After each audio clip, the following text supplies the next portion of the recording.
Needed me a cigarette. I need to say this again with a cigarette in my hand, get my point across. All these kids, honey. Hi, my name is Rachel Murphy, and I play the role of Chanel in the film Ripple. Your support keeps powerful stories alive and allow actors like us to continue telling them. Independent films thrive because of people like you, and for that, we're grateful. What I hope audiences take away from the film Ripple is that life can be a little complicated, right? Life has twists and turns that can sometimes catch us off guard and change the trajectory of our lives, sometimes forever. You know, we shouldn't be defined by our traumas. We shouldn't allow negative situations to define us, that we should absolutely use it as a trampoline to spring us into, you know, a better future, a better reality. For me, it really is just about turning traumas into victories, making lemonade out of lemons.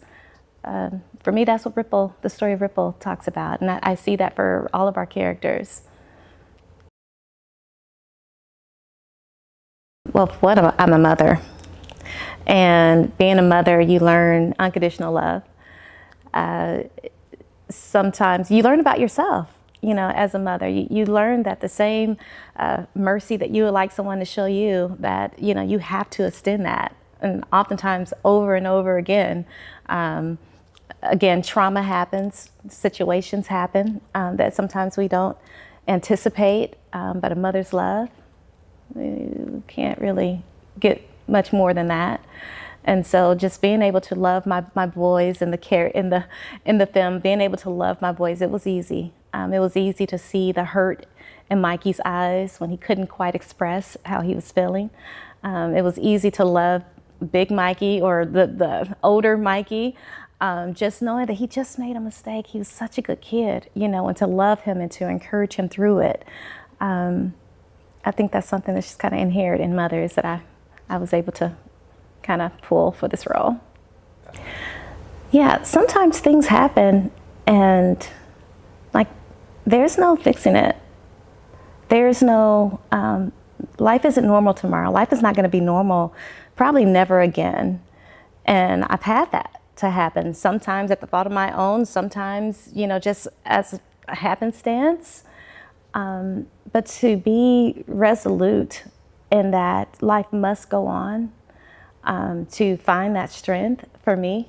I find my strength in God, to find that strength and to lean on that to get me through the day. Sometimes it's day by day, moment by moment. Playing this role definitely took me there. In the way that when things are outside of your control, the best thing you can do is just fight every day. Get up every day and fight. For both Mikey and Melvin, it was coaching them through, right? It was coaching them through while me, myself, dealing with my own traumas, my own mistakes, having to be strong for myself as well as them to keep my family together. Tell me about the set. You guys were moving fast, small, lean, independent machine, but you guys were getting a lot done. Everything looked amazing, but what was the energy? What was the vibe? What was the pace like on shoot days? So life of an actor, right? You hurry up and you wait.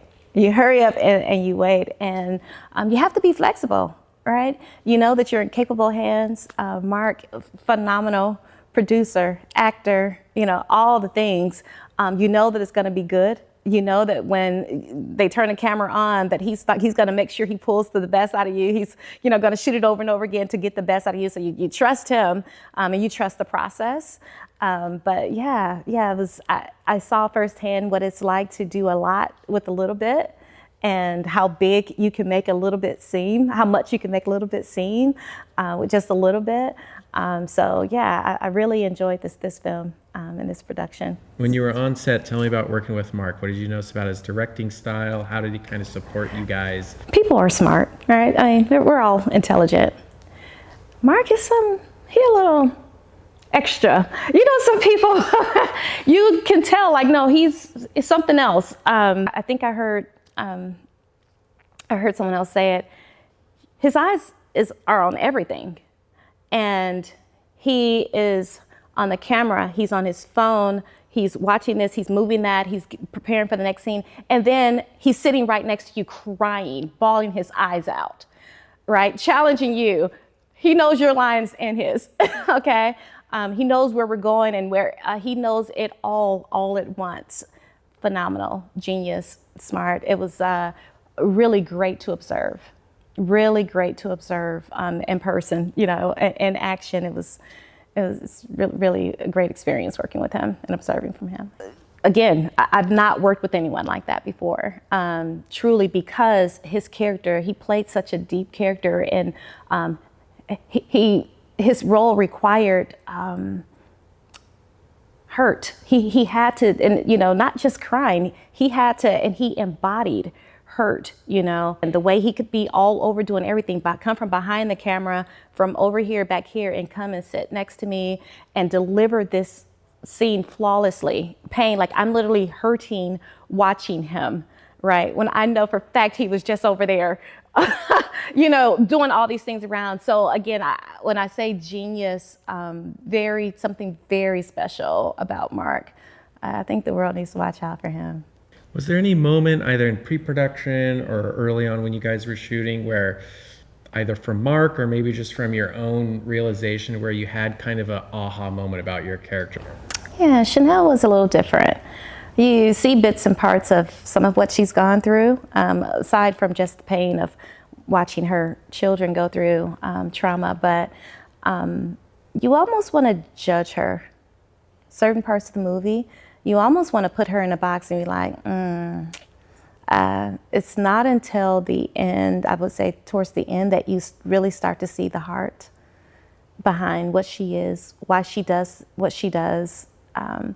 You start to see more of her trauma maybe in different ways, like, oh, maybe that's the reason why she responded that way, because, you know, this may be going on with her based on what this line said and that. And again, let me just also shout out the movie. The movie was wonderfully written.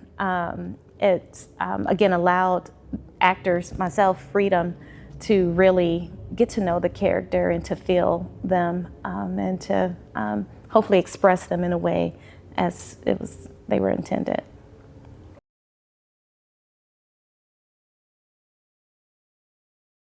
There was a scene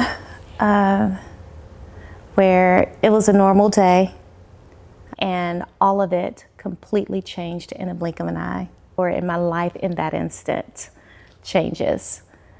That, you know, that impacted me. Trauma, right? Trauma. So again, that pulled on me, you know, again, making me reflect on some of my own trauma, like that I think really just affected me in a way that, again, just made it real to life really can change in a moment's notice. But you can't be defined by that, right? You can't be defined by that. That doesn't have to define you. It doesn't have to end the way it started, right? And that's what the film taught me. It does not, regardless of what happened, what life throws at you, it doesn't have to end that way. Right? What do you think? What is the audience going to take away from this? Why is it important they go see this film? When they leave the theater, when they leave a screening, what are they going to walk away with that's really important for them to get out and see it? You got to keep going. It doesn't matter. It doesn't matter what happened, whose fault it was, whether it was your fault, whether it was just what life gave you. You have to keep moving. It's going to be disappointing. Life is going to be disappointing. It can't define you. You cannot be defined by your traumas. You gotta find a way to make it work for you. You have to find a way to allow it to be a springboard for you. You have to keep moving. So I think that's what audiences will take away from Ripple. No, right after you were done filming, maybe a couple weeks after, was there anything you'd catch yourself doing or saying that you're like, oh, that's my character still in there? I got a chance to smoke in this one. Okay. That takes on a whole nother personality, you know, a lady in her 50s or 60s smoking, that's a whole character. So I did enjoy her. And so yes, every now and then I'll find myself doing or saying something. And I'm like, I need me a cigarette. I need to say this again with a cigarette in my hand, get my point across. Yeah.